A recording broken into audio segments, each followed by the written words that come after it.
Throughout the evening, we'll be crossing to our colleagues at the Liberal and Labor headquarters for all the reaction from the party faithful as they nervously watch the results come in. Our colleagues Laura Jays and former Victorian Labor Party, Liberal Party President, I should say, Michael Kroger, of course. That was almost blasphemy there. And at the Liberal headquarters tonight, political reporter Simon Love and Melbourne Deputy Lord Mayor Nick Rees at the Labor function. Let's go live to Laura and Michael. First to you, Laura, Michael, great to see you both. What do you think tonight?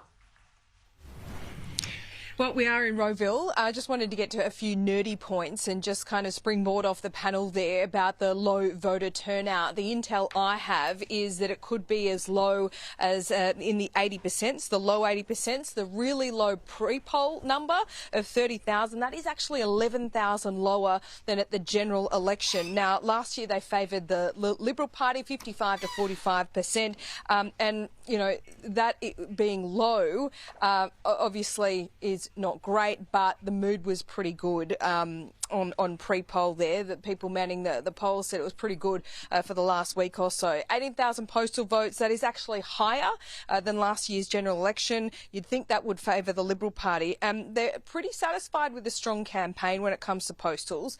1/3 of the postals at the general election one-third of postals this time round at this by-election were processed by the Liberal Party. So that's pretty high, and they're taking some heart in that. The one thing I'm picking up as well, and it probably goes to turnout, is, Michael, that the weather hasn't helped. Well, 98,000 people voted in 2022. We won't get that tonight for all the reasons you've just explained. Yeah, of course, the weather doesn't help. There's no change of government. That doesn't help. The Grand Prix on. That doesn't help. There's a lot of things happening in Melbourne at the minute. But, Laura, I'm expecting a Liberal victory tonight. It would be profoundly disturbing if we lost this by-election. Dutton's performed very well. Andrew Hurst, the federal director, has run a very good campaign. And Rashina Campbell is an absolute A-grade first-class candidate. The Liberal Party will win tonight. It's a 2.8% margin, but it's actually more than that because Alan Tudge had a much bigger swing against him at the general election than Victorian average. Victorian average is 1.7. Alan had 7.3, so you can argue that this is not a 2.8% seat. Yep. It's close to 8. So there was baggage there, is what you said. Unfortunately, Alan copped a whole lot of shocking adverse publicity from essentially emanating from another network that we won't name, but he was very brutally maligned, and accordingly his vote was affected. So I actually think the party starts from higher than 2.8%. Normal by-election swing 5, but it's very early in the government's term.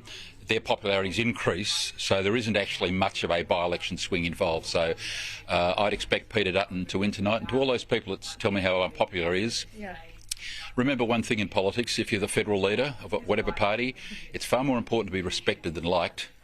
And I think Dutton's respected.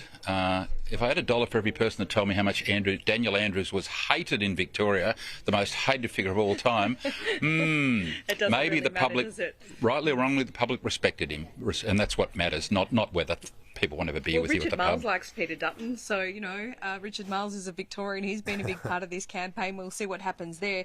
Just before we go back to the panel, Michael, I want to talk about Anthony Albanese. He was here today. He's not here tonight. It's a different story, obviously, for Peter Dutton. What happens with... Well, how much sway do we put in how Anthony Albanese has been hedging his bets, really? Everyone wants to be the underdog, right?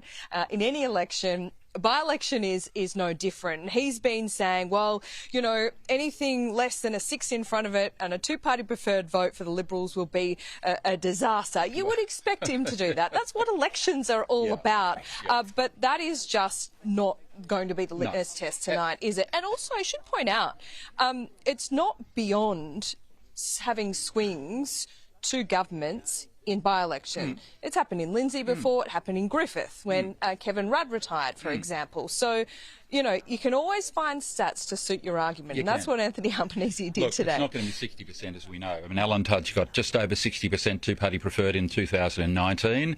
Compared 2019 general election to today, in 2019 that general election was a massacre on Labor's hundreds of billions of dollars tax increases. It was an election fought on the Liberal Party's #1 brand equity, which is tax and economic management, and Alan Tudge had a swing to him of around 3% from 57 in 16, and he got over 60%. Compare that campaign and the mood in 2019 to today, are those factors at play? No, they're not. So we're not going to get 60%, but I expect Rashina Campbell to win. All right, back to you.